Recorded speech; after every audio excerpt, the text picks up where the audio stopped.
know you can see it. You can always look right in. And I try to hold a smile as we roll on for miles, playing songs for strangers in towns that aren't ours.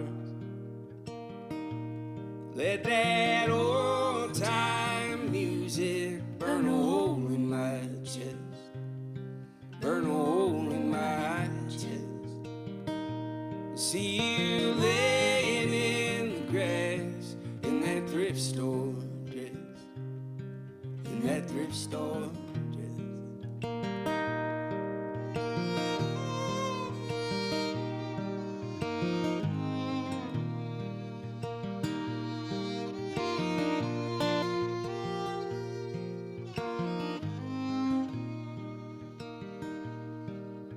I never know I'm leaving all the places I want to stay until I realize the feeling that I love. Morning. It looks like it's not working on Facebook, which is bad. Means I'll probably have to do another one this week. Which is, for anyone that's click and play, we just tried to go live. It didn't work. Spilled coffee on myself. And now I don't think it's up on Facebook. I don't know. It's got to go on Facebook, so I feel like maybe if I just post it. Keith, if you're watching, can you post just this YouTube link on Facebook? Little producing on the fly. Can you post the YouTube link on Facebook for today's show? Boom. All right. Morning, everyone. Happy Monday.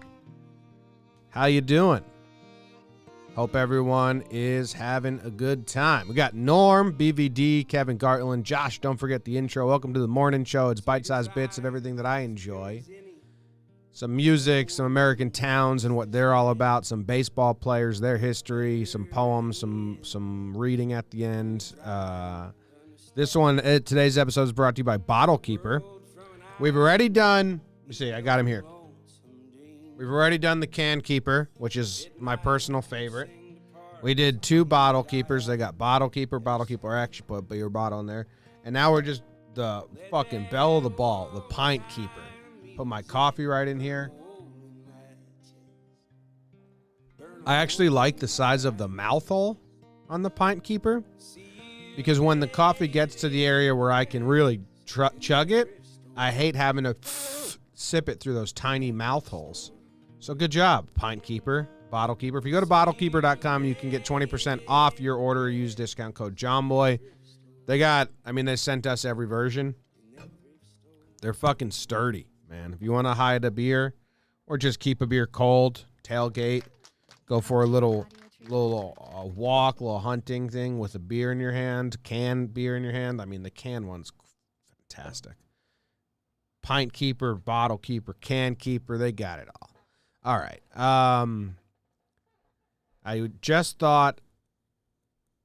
was just thinking that I have no reliable way to keep my bottles. There you go. Never underestimate a good mouth hole. Boom. That's true. It's very true. All right. Dude, crazy week ahead of us as playoffs come down. I'm excited about that. I think we're going to have a lot of change in programming. We'll see how many mornings I can get done. You know, it will be back, but I do think that it's probably in the best interest of my health and sleep schedule to not do them once a day during this 2-week stretch. I mean, Wednesday there's 8 games of baseball. Thursday there's probably 6, maybe up to 8. There's a lot of sports. Got to watch them. We're gonna be live streaming ourselves watching games for a while so people can watch the games with us.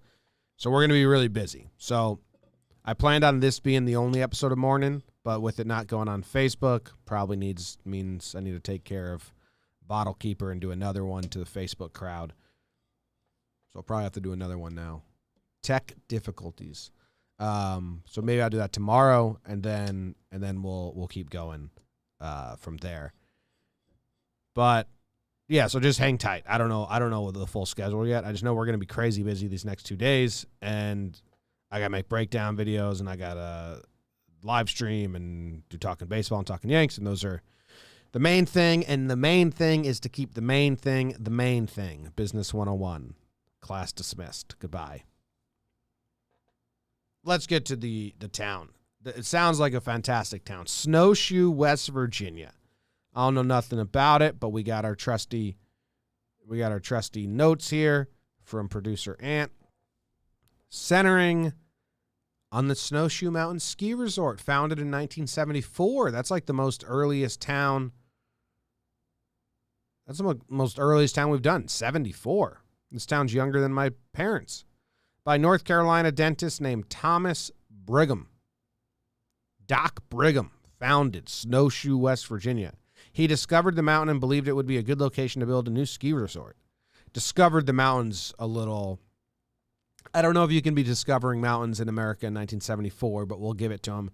He saw the mountain, thought this would make a good ski resort. It had previously opened opened Sugar Mountain and Beach Mountain ski areas. He had previously opened those. So he's a mountain guy. He just goes looking around for mountains, unclaimed mountains, put some ski on there.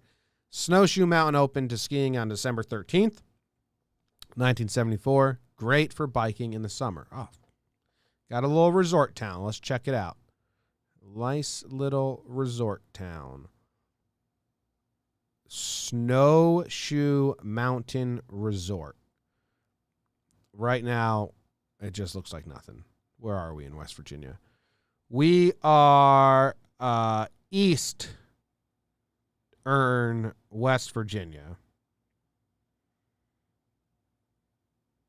What was the state of original Virginia? Original shape of Virginia. Does it look more like a state?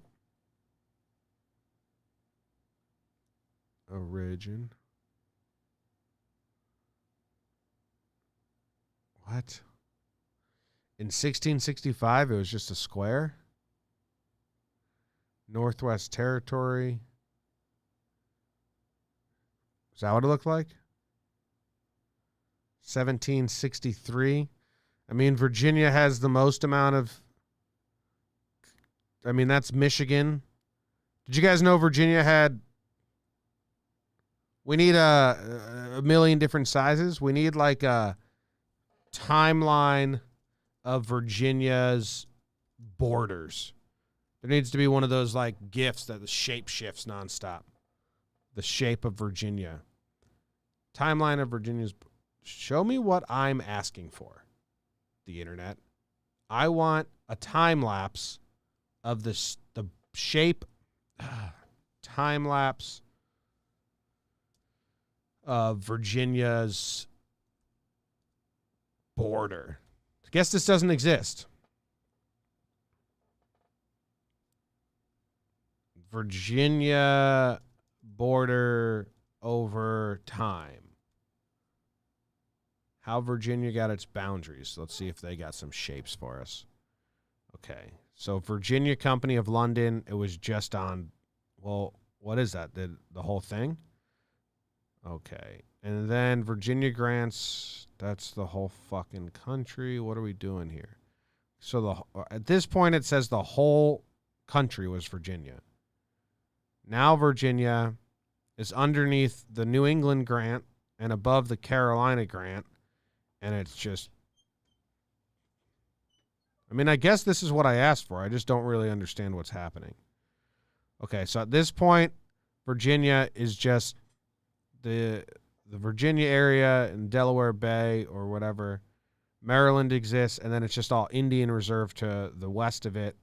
And then they said, fuck the Indian Reserve, and Virginia expanded into that, and Quebec came from the top.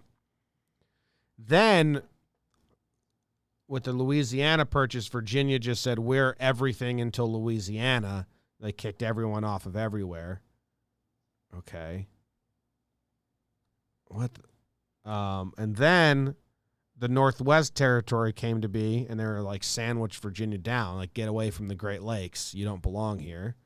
All right. Then Kentucky came, and they said, yeah, we're going to be this land, so just stay on the East Coast. And Virginia said, okay. And then, okay, now we get So West Virginia. Okay. So like, yeah. So then West Virginia, they were like, we're not really into the whole anti-slavery thing. Or we're not into the slavery thing. We're pretty anti, so they form. Okay.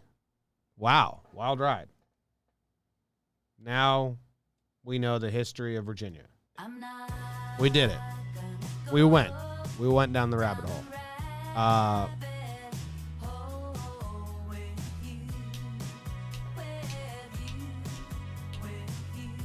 Now we're checking out just Snowshoe Mountain Resort, I guess. A lot of ski runs, and we got Shavers Lake. Kind of cool. So which ways is the lake's at the bottom of the mountain, right? So the mountain's that way? That can't be right. I feel like every time you go, is a lake at the top of the mountain? You know, usually the town is always at the base of the ski resort.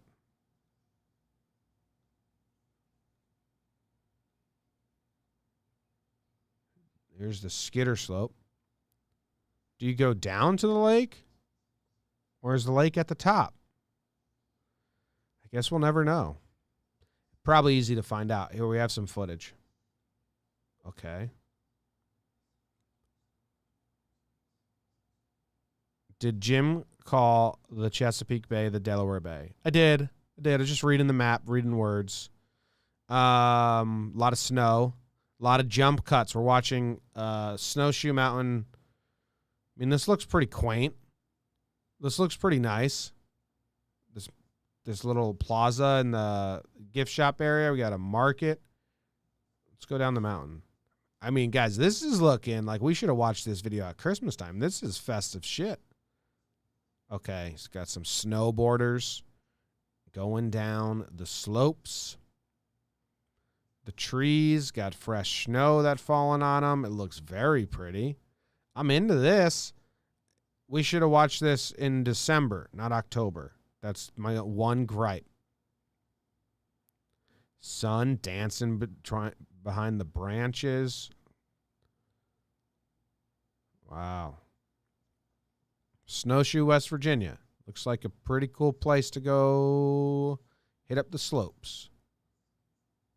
All right, so we have the ski slope here. And that skier fell. Okay. Is that the lake behind them? Is that the lake back there? Who knows? That's pretty.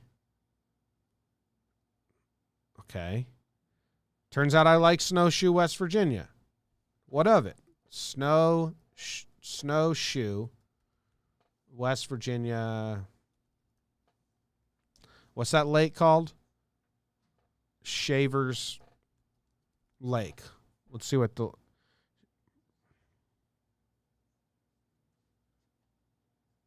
lake. Okay. Snowshoe Mountain Outdoor Adventures. Snowshoe Mountain YouTube. Shavers Lake. Okay. Now, that looks like you guys can you see this? I think we solved the mystery. Looks like you go downhill to the lake. The lake's at the base of the mountain, which a bunch of people playing games. I've only ever been to Tahoe and what's the one in Vermont? Shaw? What's the one in Stowe? But every time I've gone skiing, you park at the base of the... Jake, this is the top of the mountain. Where are you? We're in Snowshoe, West Virginia. Oh. And I'm finding it cool that you park at the top of the mountain and ski down to the lake. Because usually you park at the base of the mountain and then you take the ski lift up and then you ride back to the parking lot area. This is the opposite. Country roads. Snowshoe. Ooh, Widowmaker lift. Oh my God. That was my nickname for a while. He used to throw up. He used to lift husbands and then kill them. No. Widowmaker lift. You want the elbows today? What's that? You want the elbows today? Yeah. Let's get in there. Well, Widowmaker lift is a bunch of people working out. There's a lot of people working. Snowshoe. Oh, yes. You're very tense, my friend. Very tense. That's what everyone who ever touches my back says. Have you seen two puppies this weekend? Look at this. Snowshoe 2, official label at the top here. Widowmaker lift. Oh, my God. Look at all these guys going to die. Guys, having a good time. These people hate their wives. Tongue out on the lift. Honey, I'm going down Widowmaker's lift with the boys. Hope you don't die. I think he wants to die. Hey, guess who the random player of the day is today? That's all we got to say about. Bergeron. That's all we're saying about Snowshoe, West Virginia. I'm into it. Roberto Hernandez. And that's Which all I one? have to say about that. Roberto Hernandez, a.k.a. Fausto Trevor Carmona. Plouffe Biatch. Yeah, he's got good numbers off him, right? Fausto Carmona, a.k.a. Roberto Hernandez. If you guys are younger and you don't remember, he was pretty good, had a nasty sinker, had some really good seasons. And then, like, halfway through his career, it's like, actually, my name isn't Fausto Carmona. It's Roberto Hernandez. Lied about his name and age, which we just found out Jorge Posada lied about his age. A lot of people lie about their ages because the system's so stupid. It's like if you're younger than 16, you want to be 16, right? As soon as you're 17, they don't really look at you anymore in the DR. So everyone lies to make themselves 1 year younger or 2 years younger. Yeah, that's what it is. I want to be like 23. Jake wants to be 23 forever. We got some fun facts here. Ant put in a bunch. Torrey Hunter once praised his sinker. He said it was unhittable. He finished the 2007 season 19-8 with a 3.06 ERA. 215 innings pitched. That's a horse. Finished fourth in the Cy Young that year. That's a crazy year.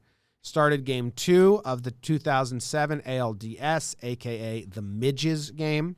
He was part of a benches clearing brawl with him and Sheffield. I'm interested in that. He pitched under Fausto Carmona into 2012. Attempting to renew his visa in the DR, Hernandez was instead arrested. His birth certificate had been doctored, and the woman who falsified it went public after not receiving payment. Oh, a snitch.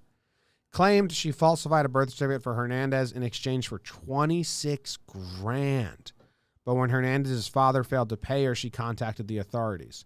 Hernandez has stated that Fausto Carmona was his grandfather. Oh, that's cool. I didn't know that his fake name was his grandfather's name. MLB suspended him for identity fraud and came back to pitch under his real name and age in August 2012. He recorded his first career win under his real name in April 21st. So it was his grandpa's name, and he paid $26,000 to have it falsified. That's crazy. I want to. Does anyone have name change before and afters? Because that's funny. All right, so here he is playing against the Tigers. He hits Gary Sheffield. I guess there's a benches clearing brawl. We'll watch that. Gets Gary Sheffield on the shoulder. It's a 4-2 game. Detroit's winning. Gary Sanchez takes it off the elbow, starts walking. He's not that mad. He's not even saying anything. He's just looking out at the mound. Carmona wipes his face. Gary Sheffield's still staring at him. Nothing's happened. Gary Sheffield is just staring daggers, taking off his batting glove. Carmona, a.k.a. Roberto Hernandez, is looking at him. When did they brawl? Gary Sheffield is still just taking his gloves off. Nerdy Bat Boy, so scared to take the gloves from Gary. So scared, just wants to get away from him because he's so mad. Runs away. Okay, Gary Sheffield just standing on first base now. Showing the replay of Sheffield getting hit. I mean, when does the brawl happen? I guess we'll find out. Does he hit someone again? Who's up now? Look at these graphics. Oh, he goes for the pickoff, which is, Sheffield ain't stealing. So that's like a, hey, fuck you, I'll make you slide. And now they're fighting. Looks like Carmona got him in a headlock pretty quick. He kind of like went Nolan Ryan on him. We'll have to see the replay there. Okay. Oh, is that Lidge? Who is that? He just went into fetal position, protected the back of the neck like a tornado warning in the Midwest. Perez is upset.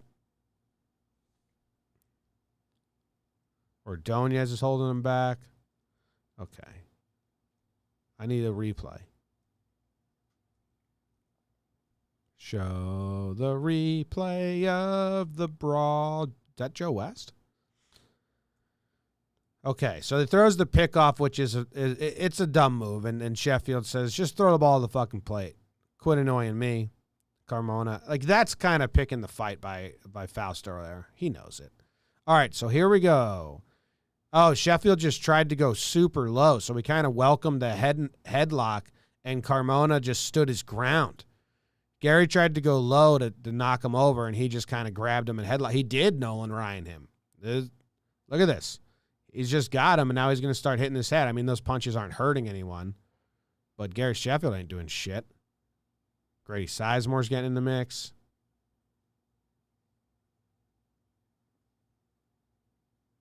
Perez comes in late. Here's Martinez.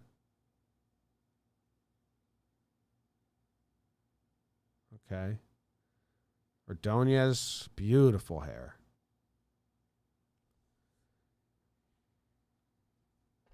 Good for Carmona. He got I mean, he didn't get got there, and he got charged. It's pretty awesome. These are his baseball reference stats. When did he change his name? He got suspended for identity fraud. Came back to pitch under the real name in August 2012. So, let me see his 2012 season. Okay, so it's from 2012 on, he was his real name. So with his real name, he had an 82 ERA plus, 423 innings, 69 games started, 89 games, a 4.6 ERA. And that was from ages 31 to 35. As Fausto Carmona, or whatever it was, he had a 4.59 ERA in 900, almost double the innings pitched, and a 91 ERA plus. So, it's not as drastic as I thought it was going to be. When was his best year? This was his Cy Young year when he was 26 years old. Really, 2010, he was an all-star. He had a good year there. I wonder in 2010 how good his first half was to be an all-star.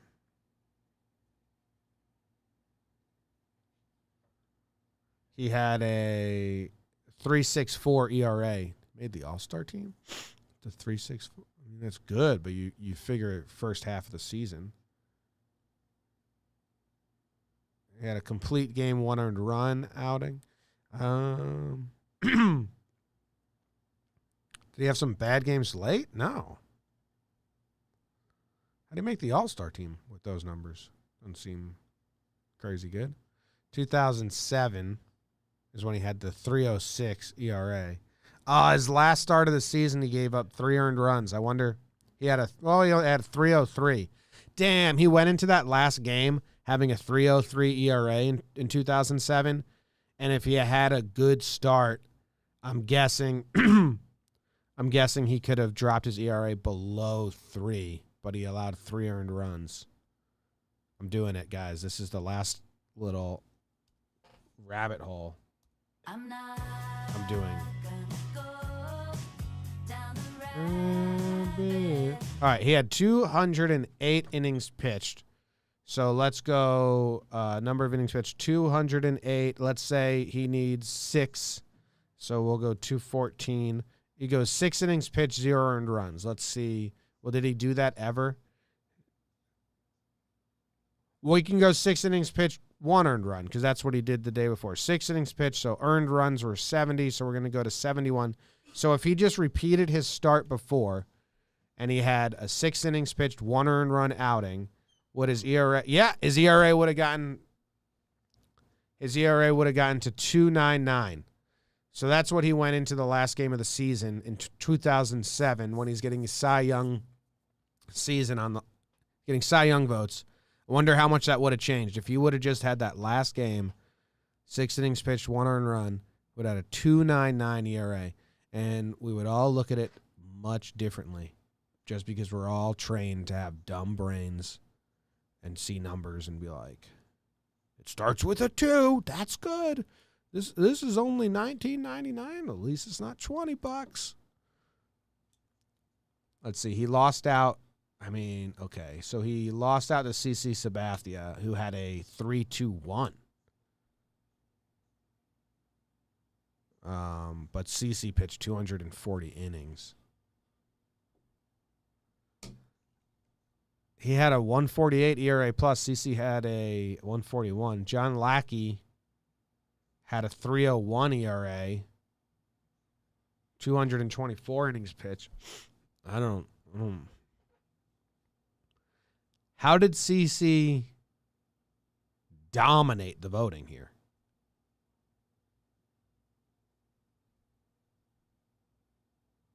I get wins. Like, John Lackey started 33 games. CC started 34.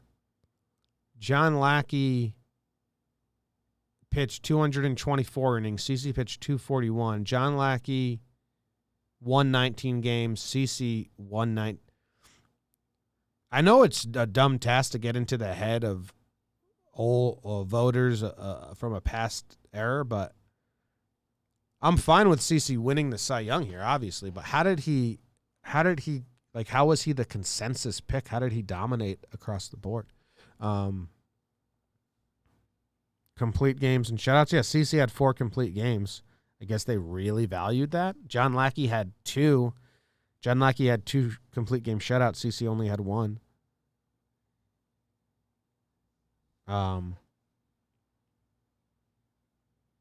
If Hernandez did go 6 innings pitched, 1 run, he would have been the only guy with a ERA that started with 2. I wonder how much that would have changed. I don't really get strikeouts. 209 to 180 for 179. I mean, Beckett had 194. Yeah, it depends what you prioritize. I've never cared about strikeouts, so I don't even look there when I look at Cy Young, but people do care about him. Okay. Well, we're running late, and that's all I have to say about that. Was Fausto. I just grabbed this because it's right next to it. The book of the day, Stone Hotel by Reagan Butcher. It's a quick one. Dude wrote all these poems while in jail. They're pretty crass or whatever. Aaron Harang was 4th in the Cy Young. He was? Yeah, he was. He got 10 points. He got 0. Aaron Harang got 0 first place votes, though. He had a 3.73 ERA, but he pitched 231 innings. Yeah, I'm fine with it. He is 4th. All right, what page? 22. We've definitely done it because you guys always say 22. 45. Okay. This is a poem this dude wrote called Conversation, about him having a conversation with another guy in prison. Something that we can probably all relate to. All right, here's how it goes. You're in for murder? ? Yeah. Who did you kill? Some bitch. How? Oh, fucking death pod sneaks up on us again. I beat her head in with a pipe. Why? She owed me money. How much? $50. You beat a woman's head in with a pipe because she owed you $50? It was the principal, man. Yeah. Okay. See you later. Prison, man. That's the whole thing right there. It's the whole... Is it this page? It's the whole thing. I'd walk away from that guy too. I don't I don't think I'd ever start that line of questioning if I was in prison. I don't think I'd ever open the conversation with, you're in for murder, ? But I've never been to prison. So maybe that's pretty normal. Maybe you get pretty desensitized and those conversations happen all the time. You know, good thing that our guy Reagan Butcher here is above all that. You beat her head in for $50? Yeah, okay. See you later. I'm out. You guys had to choose the death one, huh? You guys are obsessed with death. Is that a poem? ? Yeah, poems or anything, man. I read your poem right now. Not going to do it. You got to pay for my poems. Should have gone 22. Well, we've done this book before, so that means we've done page 22 before. Yes, maybe we haven't. Page 22. Yesterday was endless, and it's already over. I am being strangled by the hands of a clock, choked by the curled fingers of a calendar. Endless passive waiting in a numbered box. Even fear has gone stale with time. I struggle with the typewriter and bad memories, and I only touch women in my dreams. Sounds like he's bored as fuck in jail. Just bored. Even fear has gone stale. He was scared when he got to jail, but even the fear has gone stale. Boring. Not the poem. Being in jail. Seems boring. All right. I'm out. Go watch Wake and Jake. Talking Baseball will be live today. Talking Giants is out. They're miserable. I was listening to that. That sucks. Pinstripe Strong is out. And Talking Yanks is out. And we'll see you then. Goodbye. I know you can see it. You can always look right in. And I try to hold a smile as we roll on for miles, playing songs for strangers in towns that aren't ours. Let that old